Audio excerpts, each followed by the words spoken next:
Bom dia, irmãos, graça e a paz. Eu desejo a todos vocês um bom domingo de Páscoa, ainda que seja uma Páscoa um pouco diferente. Normalmente estamos acostumados com a reunião da família toda, um almoço maravilhoso. Eu sei que algumas famílias vão se reunir, estamos já acostumados aí com a manter a distância de 1,5 m de cada um, mas vai ser um pouco diferente, porque além de nós nos reunirmos com a família no domingo de Páscoa, nós também vamos à igreja, à noite, e hoje nós não vamos poder fazer isso.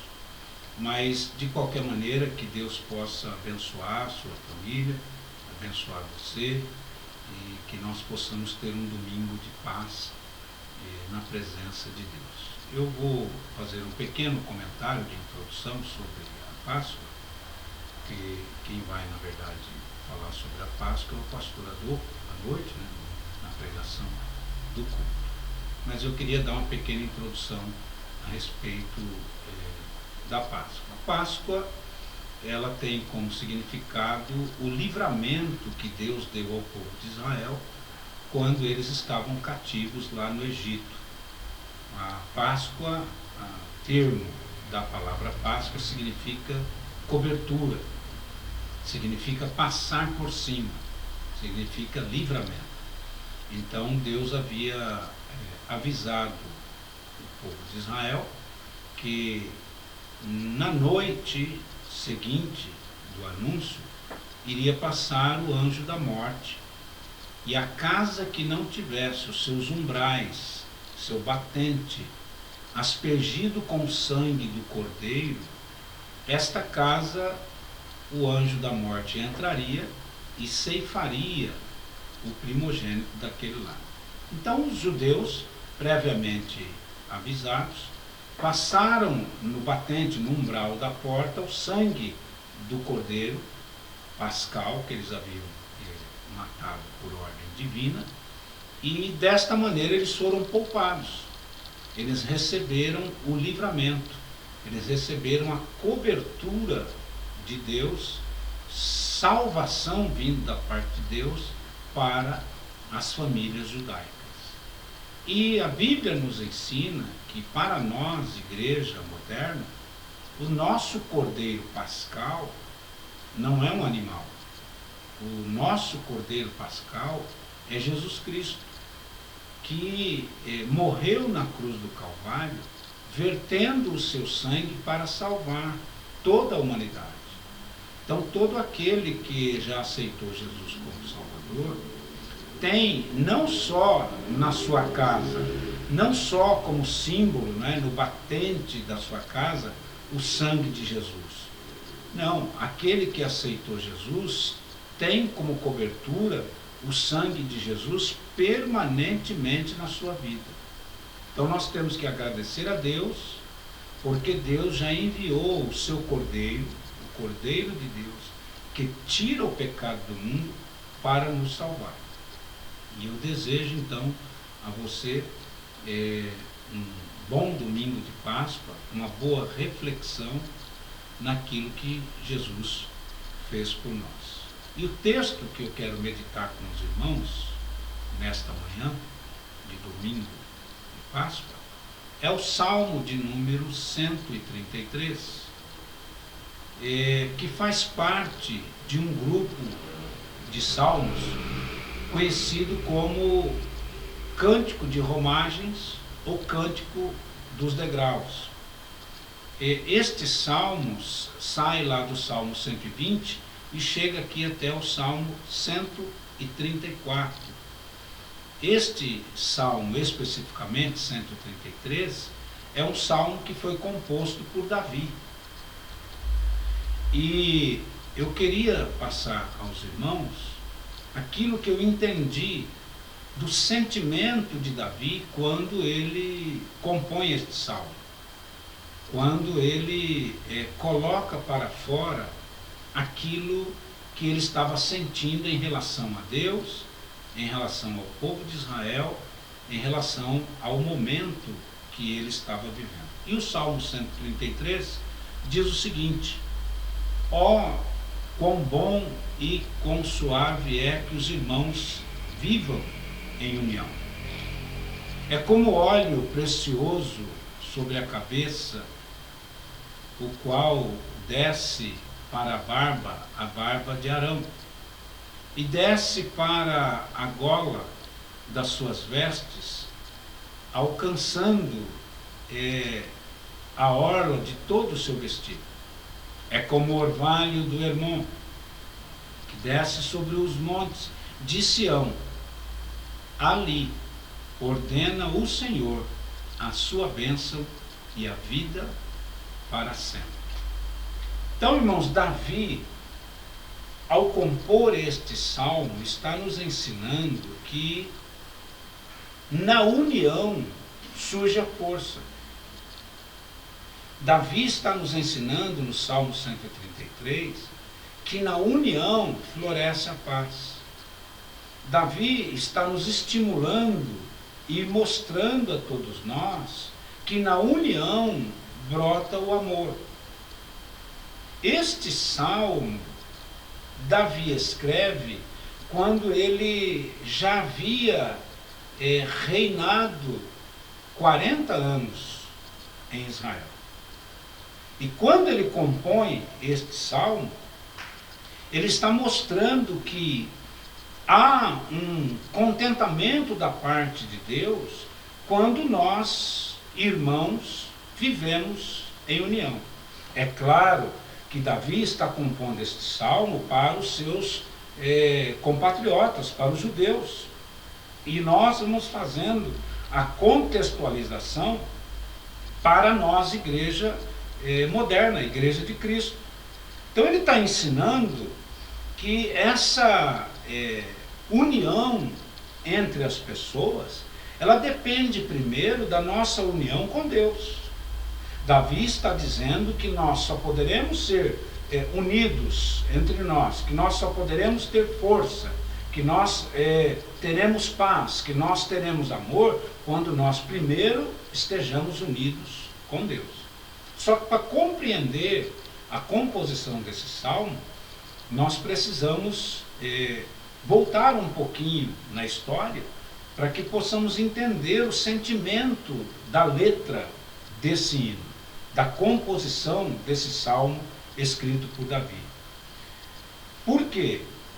Porque a ideia que Davi está passando aqui, neste salmo, foram situações que ele teve que enfrentar, situações que ele teve que passar, até chegar a uma verdadeira paz em Israel, até chegar ao povo estar unido em torno da palavra e da vontade de Deus. Então, por exemplo, quando nós analisamos a história de Israel antes de Davi ser rei, nós vamos ver que Israel chega lá em Canaã, na época de Josué, e o povo de Israel, quando chega na terra prometida, quando Josué faz a partilha da terra para as 12 tribos, nós vamos observar que as tribos se tornam autônomas. Cada uma das tribos se tornam independentes entre si. Cada tribo agora, lá em Josué, tem o seu próprio líder. Cada tribo faz as coisas segundo o que bem lhes parecia. Cada tribo tem os seus costumes, cada tribo tem a sua cultura. E até mesmo cada tribo tem uma forma de interpretar a palavra de Deus para viver suas vidas espirituais. Então não há uma regra de concordância, não há uma união entre eles, nem mesmo como nação, nem mesmo como povo de Deus, nem mesmo como irmãos entre si. Quando nós chegamos na época dos juízes, nós vamos ver que essa discordância, essa dissonância no que diz respeito à vontade de Deus para o povo de Israel, continua. Cada tribo interpreta a lei da sua maneira, cada tribo tem as suas próprias regras, seus costumes, suas normas sociais, suas normas morais e espirituais, e é por isso que há muita disputa interna na época dos juízes entre as tribos, há muita rivalidade entre o povo. E é daí então que Deus levanta a figura do juiz e do sacerdote, para que estes dois, tanto o juiz como o sacerdote, pudessem instruir o povo na vontade de Deus. E qual era a vontade de Deus? A vontade de Deus era que o povo se unisse, que o povo vivesse em paz, que o povo pudesse ter amor entre eles mesmos. Mas isso não aconteceu nesta época. Um pouco mais adiante, nós vamos ver que Israel chega na época da monarquia. E Saul, como primeiro rei de Israel, ele não conseguiu unir as tribos em torno do nome do Senhor. E ele não consegue fazer com que a paz reine em Israel.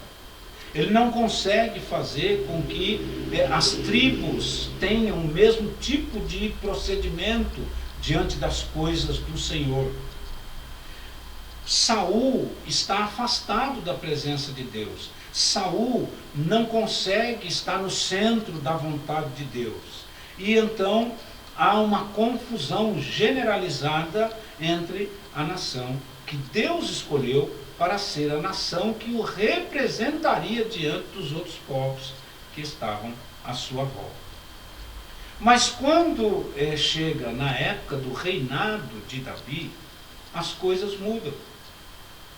Porque Davi consegue unir as 12 tribos entre elas mesmas, ele consegue fazer com que o povo entenda que, mesmo estando dividido em 12 tribos, é uma única nação, é um único povo que pertencem ao mesmo Deus, que estão debaixo das bênçãos do mesmo Senhor e que foi o mesmo Deus que os colocou nessa terra. A divisão entre tribos era apenas geograficamente.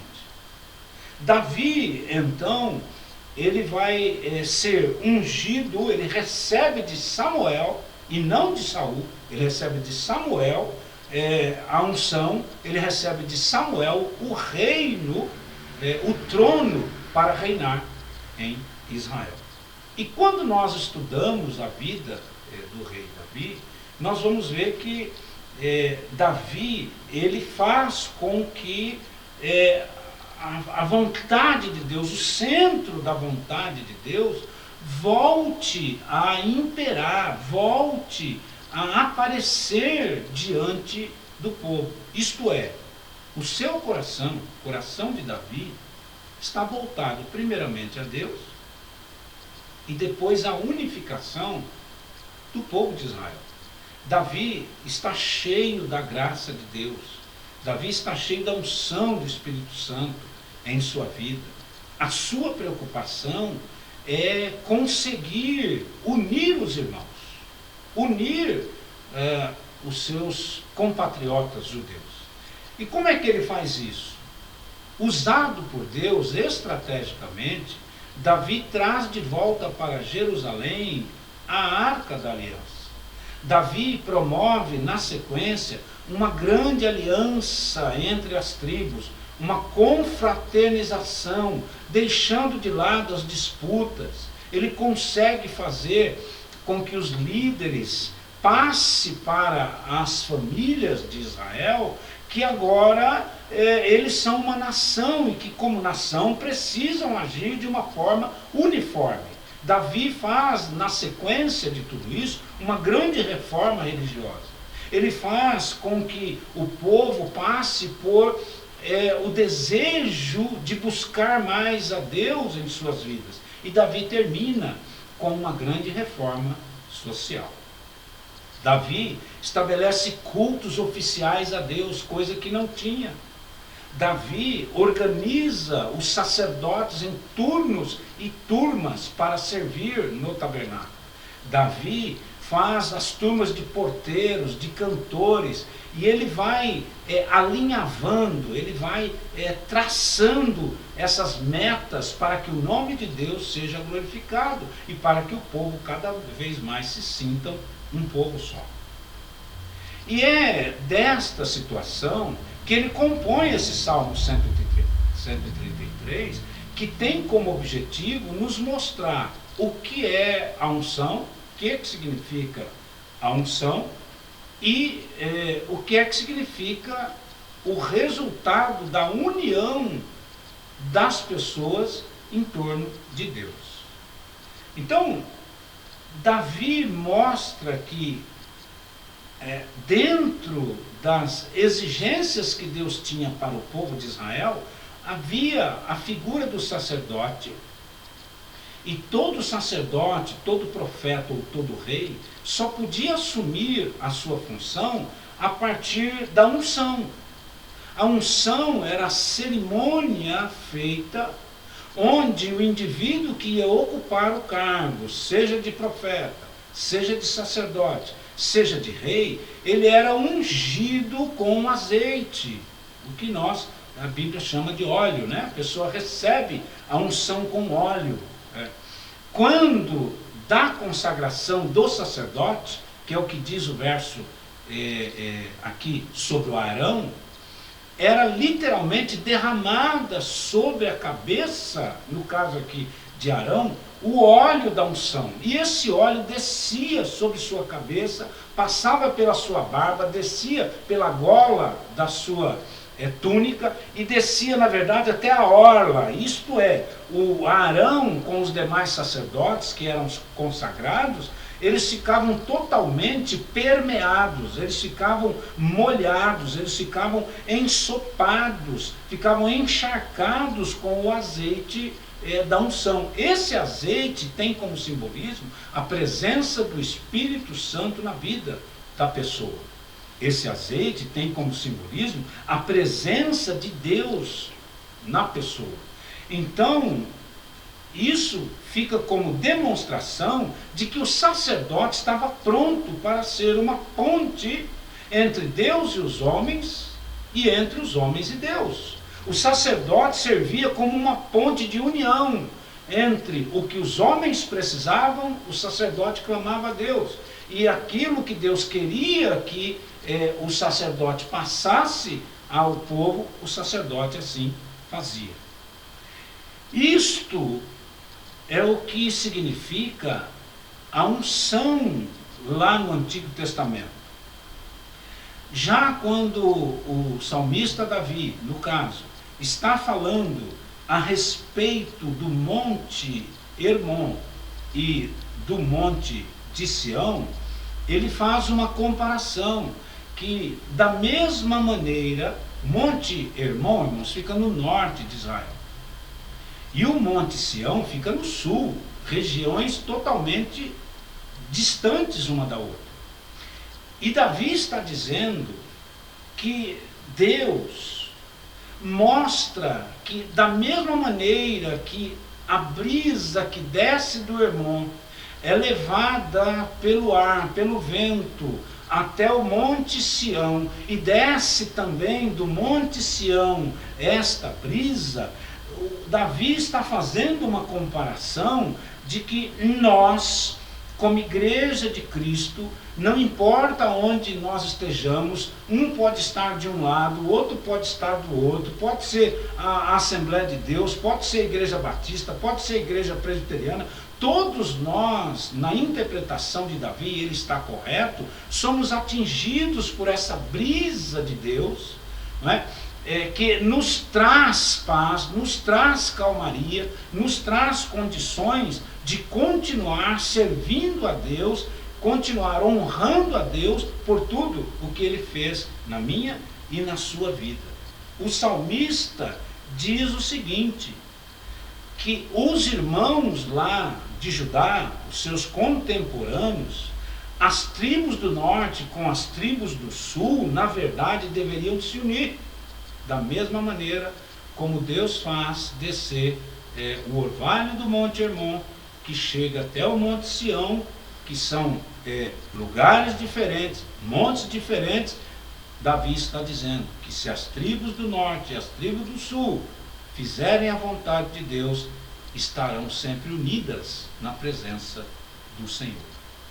E me chamou muito a atenção no Salmo, no último verso, quando ele fala do orvalho que desce sobre o Hermon e que desce também sobre o Monte Sião, ele diz que ali ordena o Senhor a sua bênção e a vida para sempre.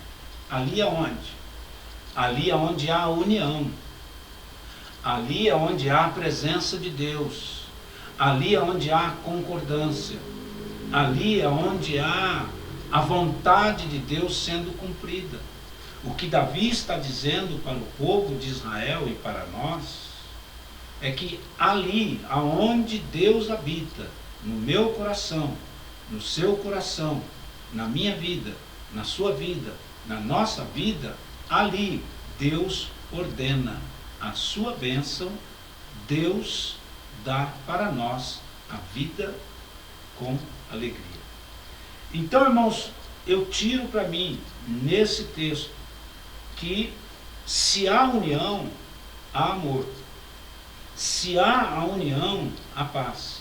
Se há a união, Deus está presente. Deus quer que cada um de nós possamos compreender de fato como é bom, como é agradável, como Deus fica contente quando nós, como seus servos, estamos vivendo em união. Então, que aquele ali seja, na verdade, aqui para nós. Porque o Salmo de número 133 está ensinando que o que Deus fez lá com o povo de Israel, na instrumentalidade do rei Davi, fazendo com que a nação agora não seja mais dispersa. E quando nós lemos a biografia do rei Davi na sua época, nós vamos ver que Davi realmente foi um grande líder. Ele foi um grande estadista militar, ele foi um grande poeta, ele foi um grande compositor, ele foi um grande líder espiritual, ele foi, até hoje, irmãos, em Israel, Davi é tido como o rei, o grande rei. Por quê? Porque ele conseguiu unir a nação inteira em torno da vontade de Deus.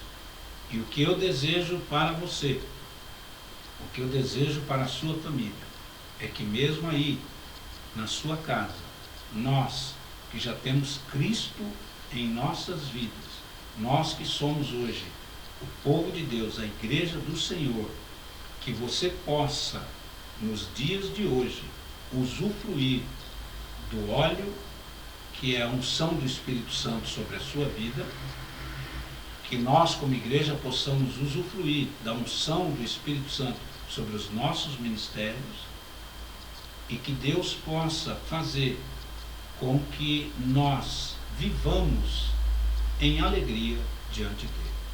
E para concluir, o apóstolo Paulo, lá na carta aos Romanos, vai dizer que nada que aconteça em qualquer época da minha e da sua vida nos separará do grande amor de Cristo que há em nós. Então esse salmo fala da capacidade que aquele que tem Jesus na sua vida, aquele que crê nas promessas de Deus na sua vida, e Deus então faz dessas pessoas um povo só, uma nação só, uma nação santa, uma família que viva em união. Ter comunhão é estar unido ao irmão. Ter comunhão é estar ligado em Jesus. Ter comunhão é ter a presença de Deus o Pai em nossas vidas.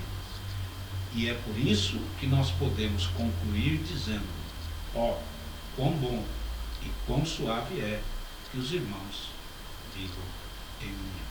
Que Deus nos abençoe, que Deus nos ajude e que nós possamos viver este salmo não como regra de fé, mas como regra de vida, como regra de prática, unindo-nos sempre uns aos outros em torno do nome de Jesus. E eu queria então orar com os irmãos, e nesta oração eu quero incluir nossa irmã Camille, filha da nossa irmã Edilene, do nosso irmão Fábio, porque hoje a Camille faz 14 anos de idade. E se tiver mais algum irmão aniversariante, se tiver algum casal que esteja também fazendo aniversário de casamento por estes dias, que Deus possa estar abençoando a sua vida. Desejo a Camille e a todos os irmãos que estejam como ela, aniversariando ou completando mais um ano de casamento, que Deus possa abençoar vocês, que Ele possa dar muitos anos de vida à Camille e a todos os outros.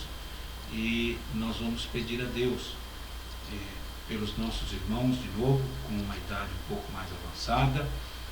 Não vamos nos descuidar, irmãos, eu sei, todo mundo sabe, é terrível ficar em casa preso, mas vamos aguardar por mais uns dias e logo, logo tudo estará de volta ao seu normal.